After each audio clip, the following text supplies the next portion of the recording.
Take another look. The man looked around. Yes, he said, I see people, but I can't see them very clearly. They look like trees walking around. Then Jesus placed his hands on the man's eyes again, and his eyes were opened. His sight was completely restored, and he could see everything clearly. Mark 8:24-25.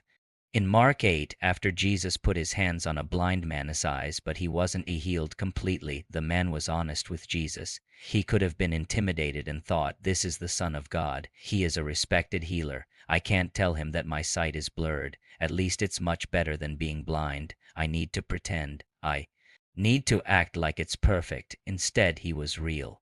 He was vulnerable.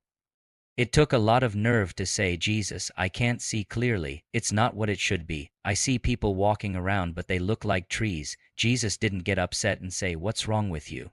You need to have more faith. I pray didn't condemn him. He didn't make him feel less than.